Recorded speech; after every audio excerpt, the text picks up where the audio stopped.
Here we are. So thank you all for coming. Very glad to have you all with us. If you don't know me, my name is Aaron Wittenberger. I am the Vice President of Administration and Finance for the Bluegrass IIBA chapter. We are so happy to have you here with us. We had 63 people registered for this event just to come see and hear from Yulia all of her great insights in that. Thank you all for joining us. I'm sure people will be joining us here in the next minute or two. So if you haven't done so far, because I see 14 messages in the chat that I haven't seen, go ahead and drop in the chat where you're joining us from today. Like to know just how far we reach and everything. So we will go ahead and get started and allow people to join us as they come in that. It is my great pleasure and distinct honor to introduce a friend of mine and a friend of the chapters, Yulia Kosarenko, originally from the Ukraine and now in Ontario, Canada, where she runs the company, consulting and training company, Why Change Consulting. So she has presented to our chapter many a time over the years, webinars and chapter meetings and workshops. If you've recently missed a data and analytics workshop for business analysts we had a month or so ago, we're going to do that again. When is that, Yulia? September? I think it's October, second half of October? October. So yeah, we got it later, in the fall. If you missed that and want to do data analytics with Yulia, it's a 4-hour workshop, very cost effective. Look for it. It's not on our website yet because it's in October. She will also be presenting at our conference on May 2nd and providing a workshop the day before on May 1st.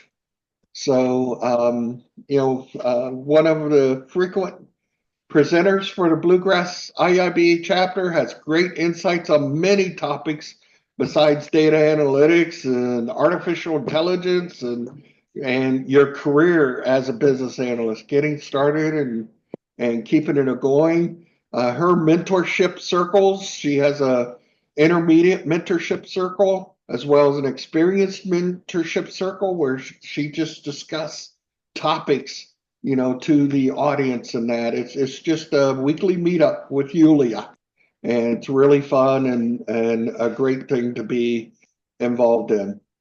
On top of all of that, Yulia has a new book coming out. So in a month or two, it's on data analytics, correct?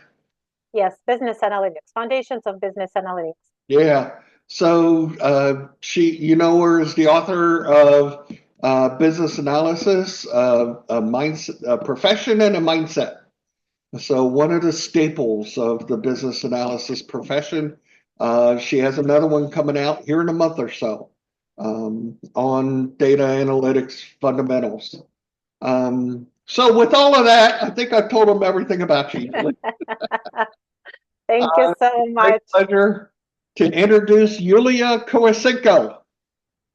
Thank you so much, Aaron. It's great to see so many faces, and I actually see quite a few people I know. I see Erin, and I see Dolores, and Melinda, and Ganna, and Peter, and Greg, Habiba. I probably haven't named everybody, but it's a pleasure to connect with you. And this is always a great platform. When Bluegrass is hosting, it's always going to be well organized and bring a lot of people in. So I'm always happy to come back. Thank you so much. Today, we're going to talk about one of my favorite techniques of business analysis, decision trees. And I have a little story to share. When I was a relatively junior business analyst, I started to work at this new company, and I got kind of one of my very first new projects. And when I was given this project, someone said, "Good luck with that."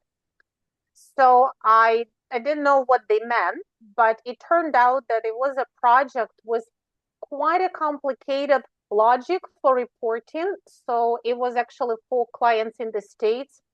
And the way that reports had to be compiled contained so many conditions. Like I literally had to go and read through some legal documents because it had to do with granting of federal aid based on certain criteria.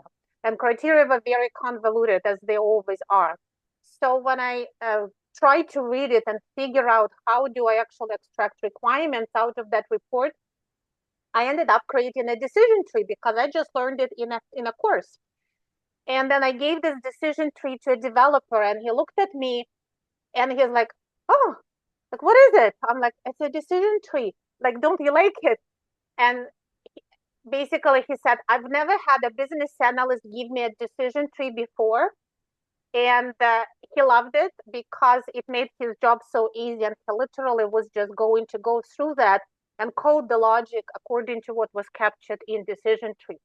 So it turned out that it was a very successful technique for that case. And I don't know why I don't see those decision trees used more often, but I want to share it with you because this is one of the amazing ways to capture decision logic and business rules logic, especially when it gets complicated. And sometimes we as business analysts like shy away a little bit from logic. If anybody ever tried to capture if then else, and if else then we have more if then else, and once you get to 3 levels, you're going to get lost, right? And even developers will get lost. It just becomes very complex to try and keep track of all the possible branches. So decision tree is actually one of the ways to avoid it. And if you have done decision trees before or decision tables, or if you had to, capture complex logic, you know what I mean. So I want to show you how to do one. I didn't prepare slides. I just want to go right in. And before I show you the actual tree, I want to give you one more example where you should consider using it. And again, tell me if you've anyone done it. So you're creating a swim lane diagram. My example was from when I worked for commercial insurance. There was a swim lane diagram that described how you handle a vehicle accident. So, your car, you insured the car, and then the driver calls you and tells you, "Hey, I had an incident." And you, as a claims department representative, have to ask so many questions. And depending on so many conditions about the accident, there are many actions to take. Is there any injury? Can you move off the road? How far are you away from the city? And there was so much. And you end up creating a diamond. And then, out of that diamond come a few errors, then another diamond, and then another diamond. And your swim lane diagram becomes just so complicated again because there are too many conditions. So replacing all of those diamonds with a decision tree, which you create separately, is another example how you will do it. So what is a decision tree? You capture the logic of how to make a decision which needs to evaluate multiple factors. I'm going to use a very simple example because it's near dear to my heart. Which college to choose? So my kids are now considering all these difficult topics. So imagine how many criteria you might have for choosing a college. Even if you've narrowed down maybe the programs that you want to learn, there is still conditions like, do you want to live at home or not? What's the cost? What's the ranking of different universities? What are the recreation opportunities? Are my friends going there? And so on and so forth. Now, if you start to capture it in text and say, well, I would like to live at home unless this other college gives me a better scholarship, or I would go and work, study at Harvard, provided that my scholarship, it replaces 100% of tuition costs. However, if I get this and this, and the logic becomes complicated. So what do? Decision tree is very simple, and I'm just using draw.io. I don't want to do anything complicated. All you need is a diamond, which represents evaluating a condition, same as an swim lane diagram. Out of the diamond, you will have 2 or more arrows coming out. And there may be multiple levels of condition evaluation, which will go down this way. And at the end of it all, you're going to have a leaf. So a leaf of a tree represents a decision. So if you are okay with me, and let me know if you have any questions, I'm going to start. So why don't we start with live at home? So your first condition is, do I want to live at home? Like maybe I'm not ready to, go live elsewhere. And my answers would be yes or no.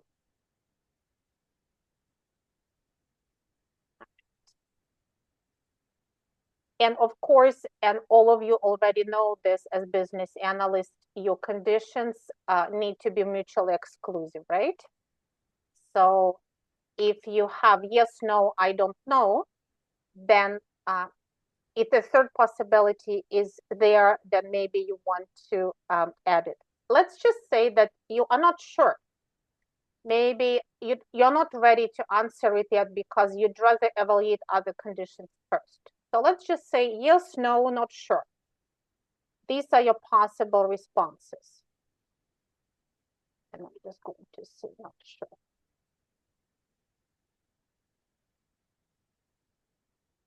All right. Now, in the decision tree, you try to organize in which order you evaluate your factors based on what makes sense from the design of the tree. So what decision should be at the top? What is the most definitely allows you to divide your options? Recreation opportunities, for example, is probably not the first consideration. It may be a consideration down the road when you need to choose between two similar options. So in the real decision tree, you do that as well. So let's just say you don't want to live at home, and we'll try to tackle others. What is the next condition you would evaluate? For example, you want to evaluate the ranking. Let's just say you have maybe 3 university options for living at home and 5 university options for living elsewhere. So your next decision could be ranking. What is the ranking of that program or of that university? Maybe that's very important for you. And then you continue. You say, okay, what are the possibilities here? Is this the top? For example, you'll say that this is the best in class for my program. So from everything you are considering, this one is like top in terms of, I don't know, chemistry or astronomy. Oh, sorry, and I put it in the wrong spot, of course. This is going to be where my condition. So best in class for my program. Another option maybe would be number 2 and then number 3 and below.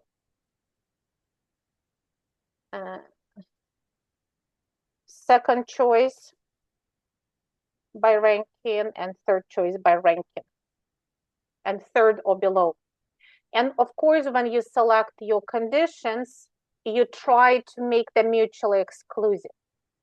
So you want to make sure that when you are coming out of your condition, you know exactly where to go. There is no confusion, there is no ambiguity. So if I move this out of the way a little bit,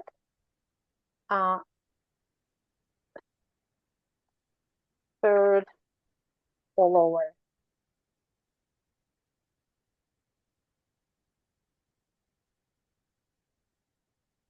So if I'm going to study chemistry, my number 1 says University of Toronto, my number 2 is McMaster, and then I have 3 more, which I may consider depending on other conditions. If you want to live at home, perhaps this is most important for you, then you would be considering, well, if I do want to live at home, if it's very important to me, do I need to evaluate anything else? If there is, for example, only one choice for studying and living at home, then you're done. If there are still choices for studying and living at home, then you will consider what is the next condition here. So when you do this decision tree, there's a few things you have to keep in mind as an analyst. First, you are always considering important factors for making that decision.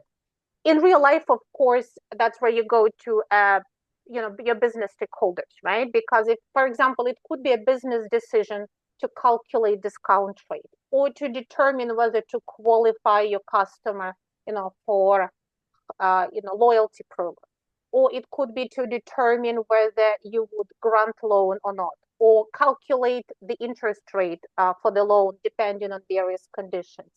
So the decision tree can result in answers like yes or no, like, discrete answers, or it could be even a calculation or a range of values. It really depends on what you have. And by the way, as you're looking at this, if you come up maybe with an example of, where you could apply decision tree, or maybe something that you recently, some business logic that you encountered recently, where you think a decision tree could be useful, please pop it in the chat so that others can see you. And I'll start by saying, calculate discount levels. And you can calculate different discount levels based on, customer loyalty and how much they're ordering and whether they always pay on time, etc., etc. So where we are, you think about important conditions like the ones I listed here. You ask your stakeholders.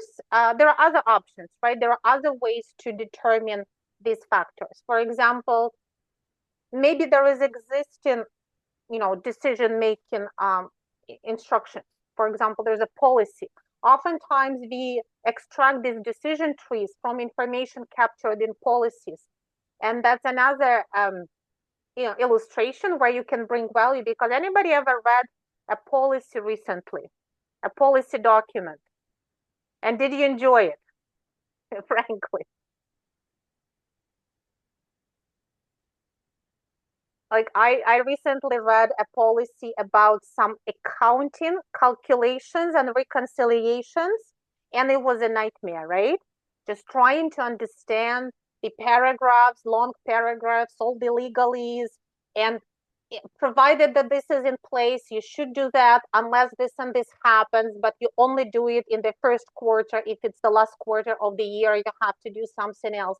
And these conditions pile on top of one another. Now, if you are a business analyst who needs to extract that, for example, for automation, for some kind of partial automation of decisions, it's very hard to do. So things like decision tree can help you, and they can also highlight whether you have any gaps.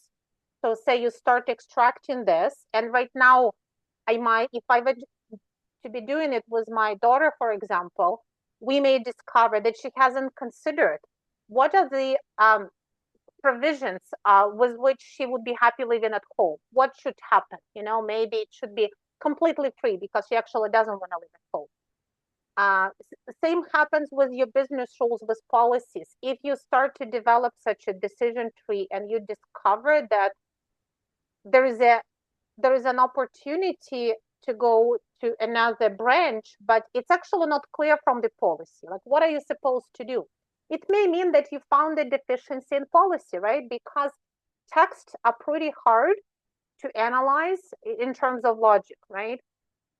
And you can try, of course, always, run your favorite, AI tool like ChatGPT, feed the policy there and see if it's able to extract the factors. It might do a decent job, but not always. Sometimes the chatbots, they also miss out on exceptions, right? On these logical nuances.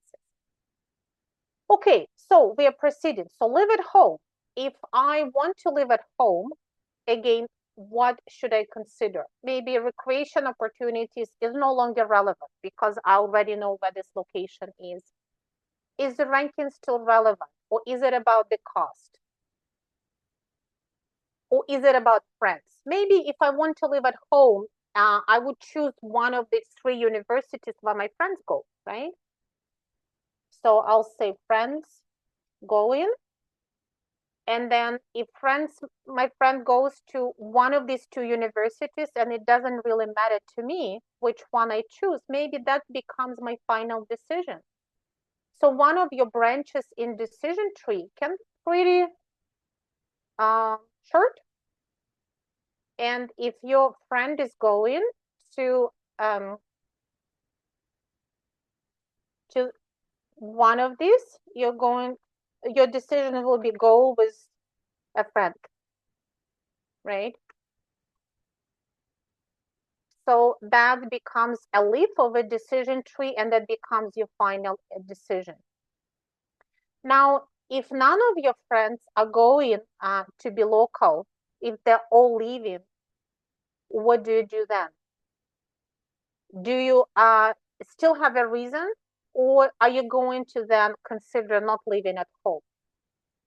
And maybe at that point you'll say, okay, I'm just gonna choose based on tuition.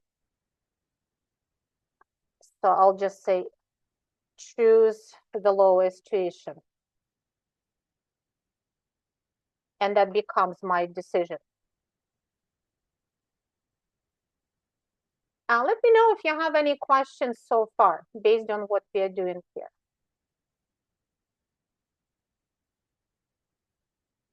Here's what my tree looks like so far.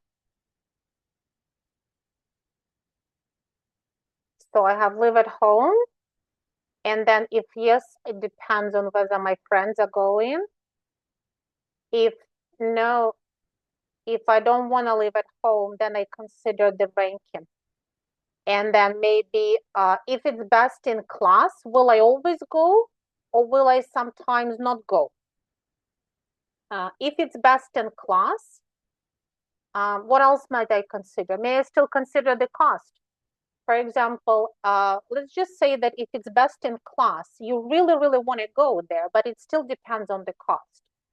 So if the cost and perhaps you have certain limits, so you will say, well, if the cost, like the total, say like total cost for 4 years, total 4 years cost. If that cost is whatever your threshold is below, I don't even know what the prices are anymore. Let's just say below X amount. So you have a certain limit.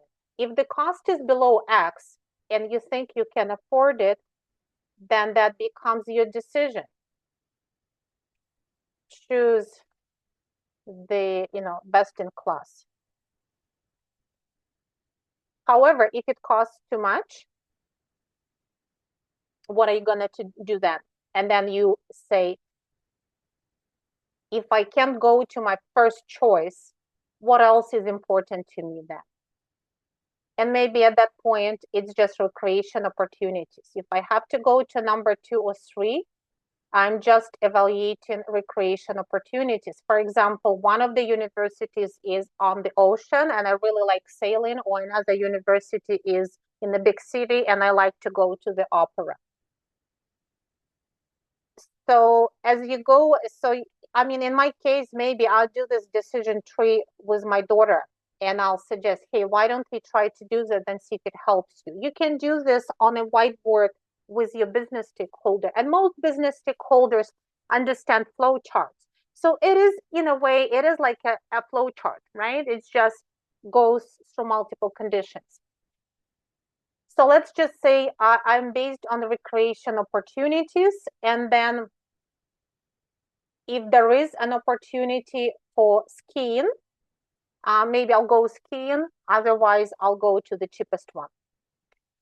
So again, what I'm doing here, I'm trying to make all of my conditions mutually exclusive. So in this case, when I evaluate the cost, either it's greater than X, less than X, or if it's greater than X, so this best in class, then I actually want to evaluate second choices, right? So I'm going to say remaining choices, recreation opportunities. And that's what I evaluate. Do you have a preference for skiing or ocean or anything else to add to the diagram?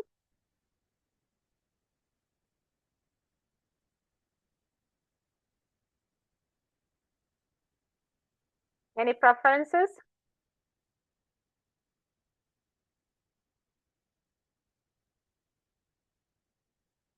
Okay, I'll have to choose. I'm just checking whether you're still with me.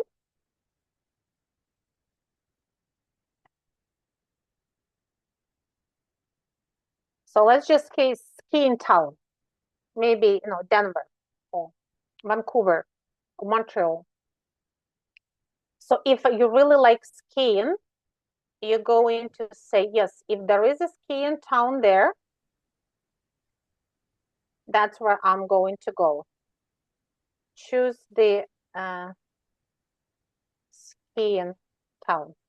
Easy commute to activities. Sorry? Someone said easy commute to activities. Easy commute. Like any activities or specific ones? We can do that. Like easy commute. Maybe instead of just recreation opportunities, we will say easy commute for skiing. Right? Someone said climate with question mark, safety with a question mark. Okay, yeah. Public transportation, yes. Yeah, you see that. So, So again, and that's good point. So as you're doing your business analysis, you ask them, well, at this point, what else are you interested in? What else is important to you? So I spoke about recreation, and sometimes that's the way to elicit from your clients what else is important, right? So they say, no, no, no, wait for recreation. Let's work on public transportation first or on safety. So let's park this recreation opportunities for later and think about safety. So I was going with less than or equal to.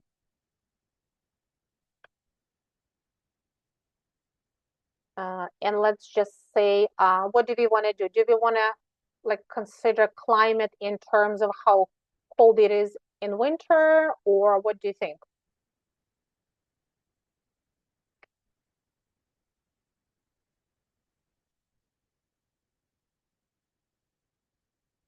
Let's consider. How about how long winter lasts? It lasts a whole lot longer for you there in the Canada than it does down Uh, here in Kentucky. well, my daughter just chose Montreal, which is even colder than Toronto, but she had other considerations higher on her decision tree, right? She went with ranking and with opportunity to study into languages. So that's another, I guess, factor. Here. So yeah, Montreal is bilingual. So if you do want to maintain your, language ability, that's a good place to be.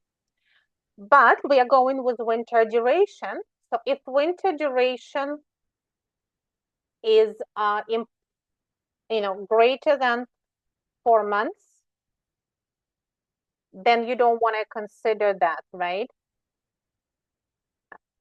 Maybe you just remove it from the list. Absolutely. Remove the option. 4 months is long enough. And then if your winter duration is less, now this is an interesting example where you can have more than two choices, right? Because another thing with decision trees, it's not always yes or no. You can have a choice of 2 to 4 months. So maybe Toronto will fall into this, and then no winter. You can go to Phoenix, and then there is no winter. And you just keep going, right? So that's the idea of the decision tree, where you just, for each branch, you think, okay, now that I evaluated this, what next is important? What next? So these factors that you selected in the beginning, they don't have to show up in all of your branches, right?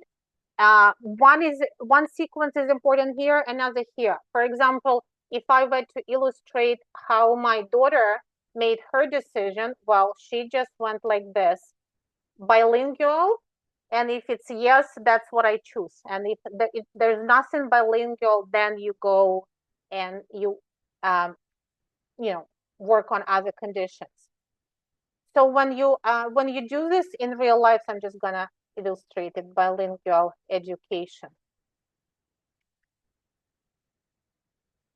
When you work with your customers on it, or if you, and oftentimes, your first attempt at decision tree will not be in a workshop, right?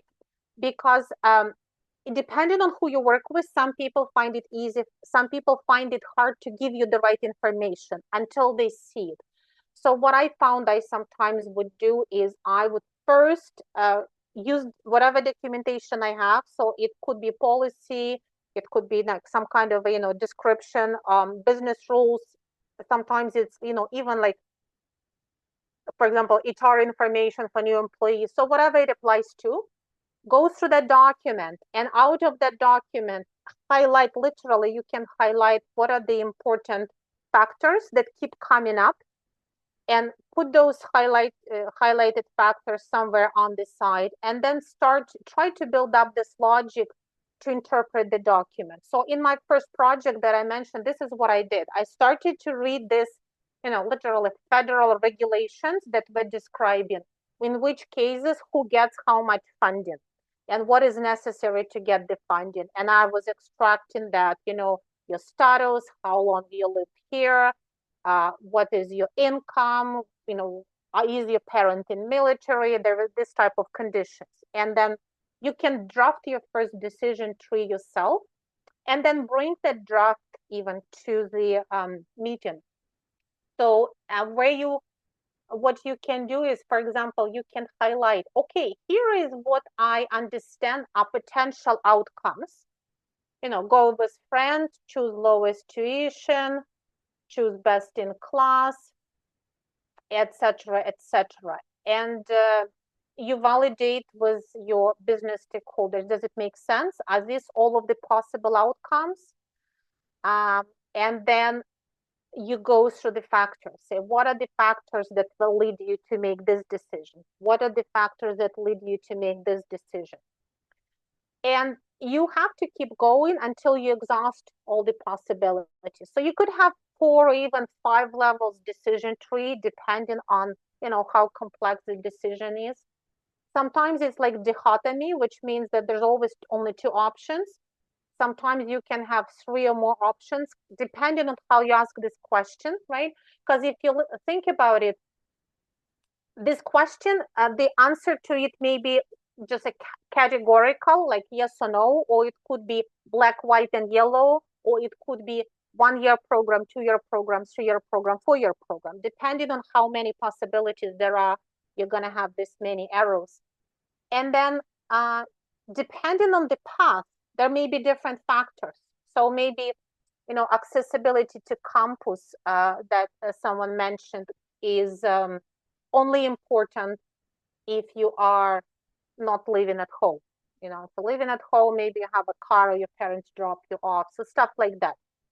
So you just keep going. And if you stumble to a point where nobody knows the answer, you may have discovered a gap in business rules, or you may have discovered a subject for another conversation. Sometimes you can simplify your tree. For example, here, when I said if something is best in class, I'm going to totally choose it if I can afford it. So I only have one more condition left. Can I afford the 4-year cost? But if it's second or third in class, maybe in that case, maybe I don't need anything else. Maybe I'm going to just go here and evaluate winter duration, right? That's the next step. So sometimes I'm optimizing and I'm saying, well, if it's just without playing with arrows too much. I know you can do it beautifully when nobody's watching. So something like this. If you're not best in class, second or third choice, then you start to think about winter duration, and that becomes important to you. And then we can look at safety, right? And healthcare. and all the other factors that you mentioned. Do you think winter duration should be here, or should we put it below safety, for example, or below the transit options?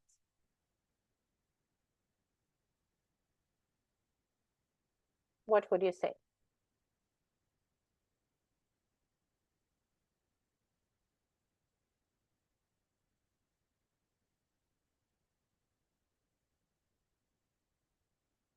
So if you don't know, for example, if you were a business stakeholder, I'm gonna say outstanding questions, right? And I would highlight maybe the branch, or I'll say, okay, when we review this decision tree together, let's discuss these outstanding questions. Say relative importance of safety versus climate. And again, it's only important if this is not your top choice. If this is your top choice, you don't care about climate, you don't care about anything else. You want to go there as long as you can afford it. But if it's not your first choice, well, then you might as well think about it. Yeah. So definitely you can put it on parking lot. You consider and prioritize it later. Now, it's interesting with prioritizing. If you have an existing policy, that prioritization may be already built into your policy, right? Based on how language is there.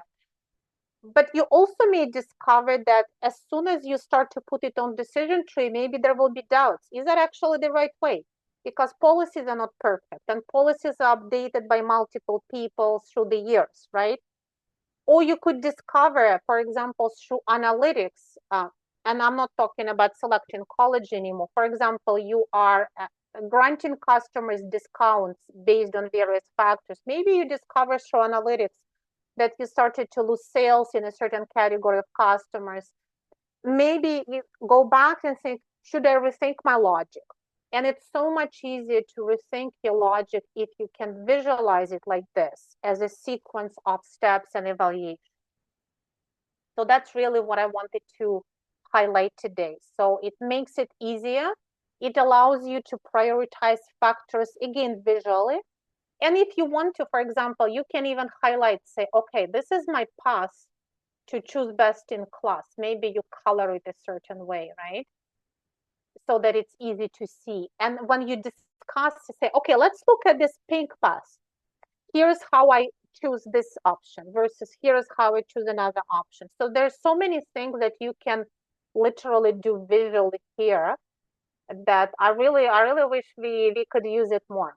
So that was my just high level demo. I wanted to make sure if you have questions that you can ask them. And if we can talk about tools, where to do it later.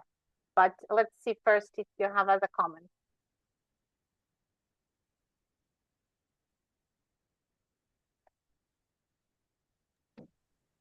Okay, any questions for Yulia? So feel free to unmute yourself, ask with your voice, put it in the chat, whatever you like.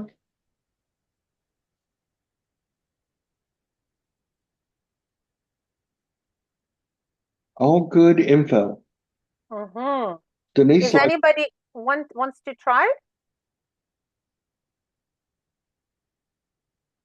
To try it on your project?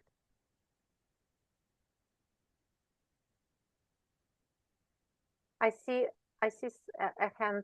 Ghana? Yeah, Yulia, thanks a lot, first of all, for this demo.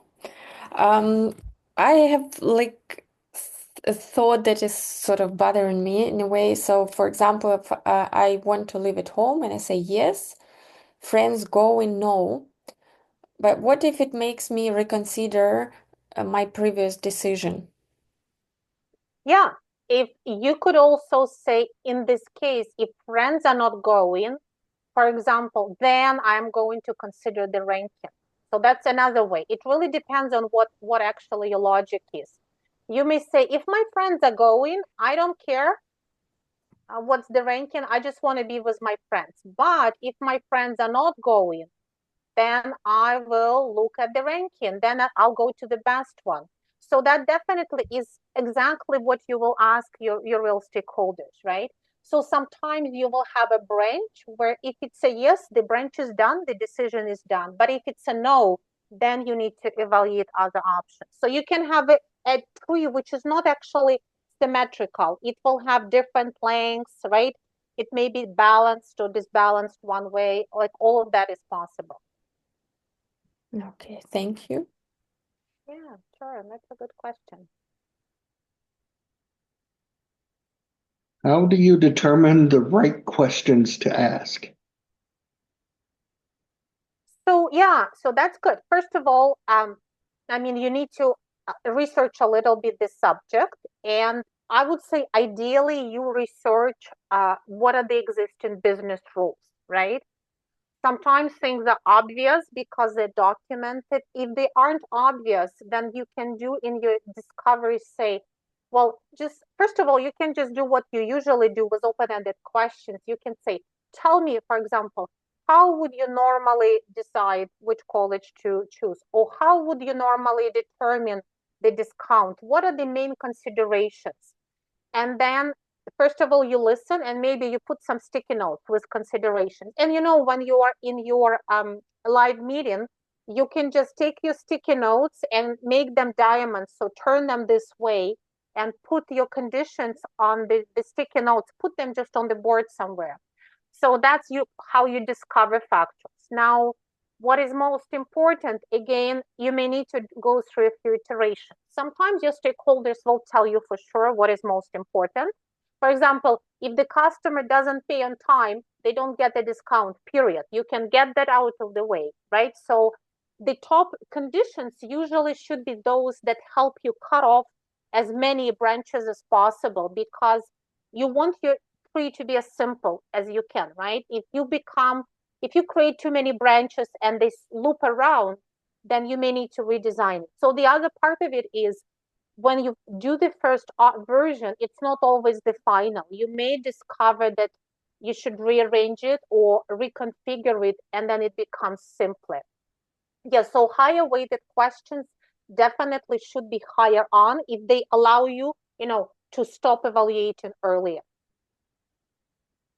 So user stories, I see a question about user stories. So, I mean, to be honest, I think that user stories should not be used for everything, right?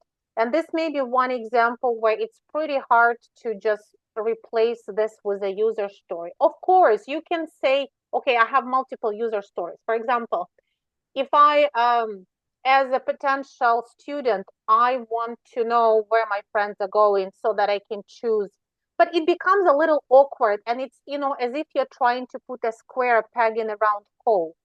So you can have a generic user story. For example, as a future student, I would like to, evaluate my options based on criteria and then attach a decision tree to it. Or in a discount case, you can say, as a sales director, I want the system to assign correct discount to every customer based on criteria X, Y, and Z. And then your decision tree contains the details. Heidi, what do you think of that?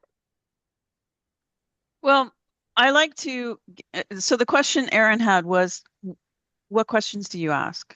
Okay, so a user story is a direct relationship to what a user's needs are.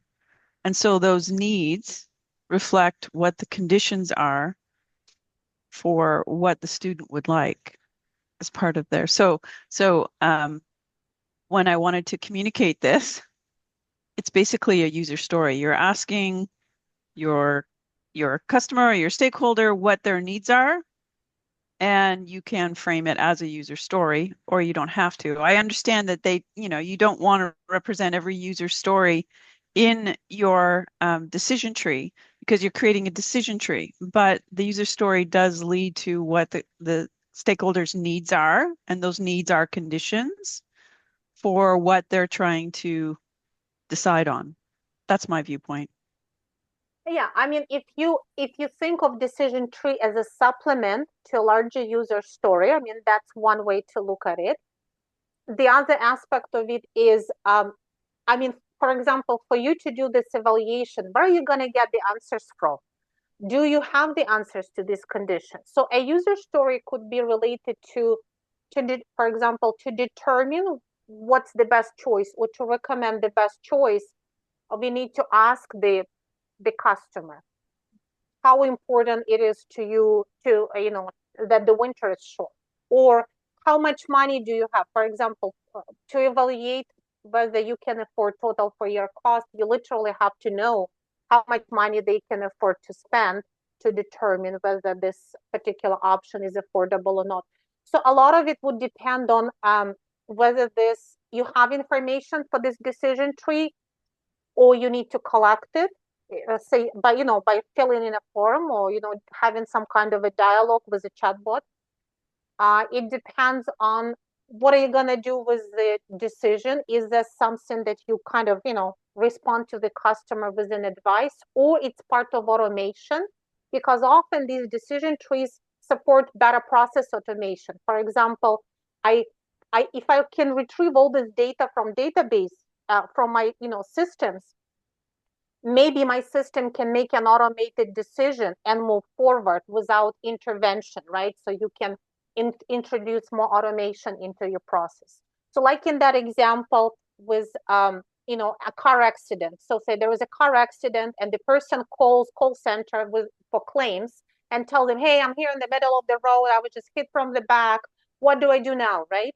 And you have to go through this sequence of questions. So a decision tree can help you to ask the questions in the right sequence to get this faster. So you can say, as a claims administrator, I would like to know what is my customer's policy so that I can quickly respond to them when they're on the call.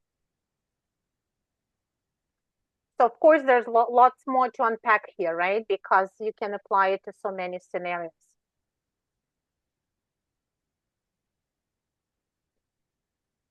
I see another question. How do you use AI to figure out how different users make decisions to formulate your decision tree? So this one is interesting. I mean, you can use AI, for example, to read the policy and try to extract, to do an executive summary for you of what are those.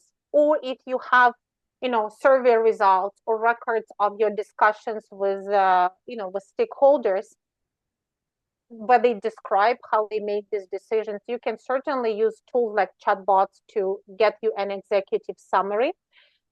The other aspect, and we can go into a lot of detail, but there is also tools like process mining, where you use special tools to analyze existing processes, where, for example, you have so many systems that support a workflow, and you can analyze using data what typical situations lead to what typical outcome. You can analyze that statistically and then kind of extract potential like candidate business rules from there, and then try to build your decision tree from that. So depending on what you want, I mean, there could be quite a few approaches to this.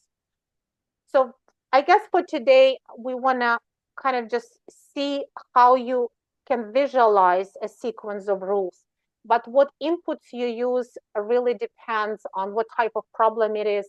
Who is making the decision? Is it going to be automated decision or not? Do you have this data, or it needs to be collected? Is it all like, in this case, it's all deterministic, right? When you have a question, you have very specific answers, but in real life, sometimes it's probabilistic, right? It's based on probability, so the likelihoods, and then, it gets a little bit more complicated. I may have, my answer may have been long-winded, so I'll stop here. Okay. Any last minute question? Going once, going twice? We're auctioning you off, Yulia. All right.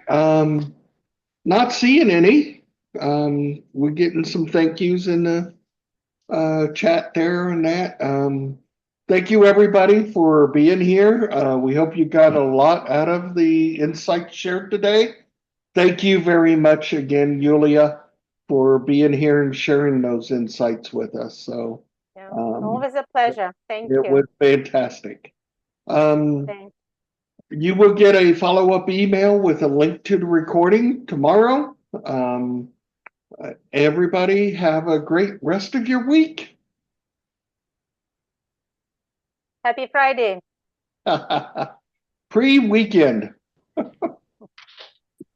Thank you all so